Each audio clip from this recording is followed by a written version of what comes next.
ঈশিতার শারীরিক মাদকতায় ভেসে যাচ্ছে সৈকত। দুষ্টুমি আর খুনসুটির অভিনব সূত্র দিয়ে শুরু করেছিল সৈকত তার আদরের ফোরপ্লে। দীর্ঘদিনের মর্মস্পর্শী প্রতীক্ষার পর তারা আজ একসাথে এক বিছানায়। ঈশিতারও খুব ভালো লাগছিল এভাবে সৈকতের সান্নিধ্য পেতে। দুটো শরীর যেন একাত্ম হয়ে যাচ্ছিল। ঈশিতার নিটল বুকে কান পেতে ধুকপুকুনি শুনতে তখন ব্যস্ত সৈকত। তার সঙ্গিনীরও চোখ মুখে ফুটে উঠেছিল তৃপ্তির সুস্পষ্ট রেখা। কয়েক মুহূর্তের জন্য প্রেমিক যুগল ভুলে গিয়েছিল অদৃষ্টের কথা। ছন্দপতন ঘটল হঠাৎ, যেন পারল না ঈশিতা সৈকতকে আবেগী হয়ে সহযোগিতা করতে।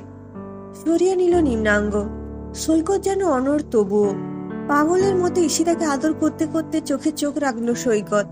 ছলছল করছে লবণাক্ত জল ঈশিতার চোখে, বড় বড় ভাঁজ পড়েছে কপালে।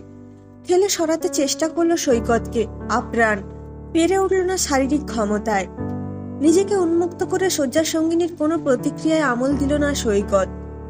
সৈকতের পিঠ খামচিয়ে ফুপিয়ে কেঁদে উঠল ঈশিতা।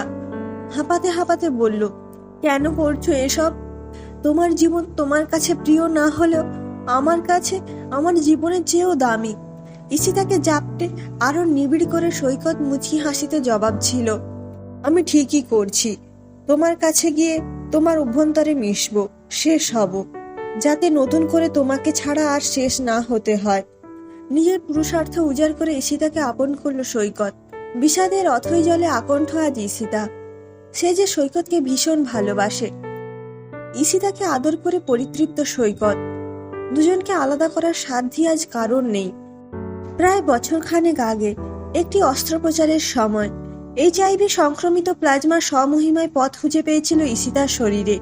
সেই পজিটিভেরই নেগেটিভিটি বয়ে বেড়াচ্ছে মেয়েটি। তবু একা হতে দেয়নি তার মনের মানুষ। দুজনের বড় সাধ ছিল সত্যিকারের ঘর বাঁধবে এই টানাপোড়েনে জর্জরিত মিথ্যে কথার শহরে। কালচিটে চোখে, শুকনো গালে সৈকতের চোখে ঈশিতা আজও আকর্ষণীয়, আর ঈশিতার চোখে সৈকত চিরস্মরণীয়। জীবন তাদের হারিয়েছে, কিন্তু এবার জীবনের হারার পালা।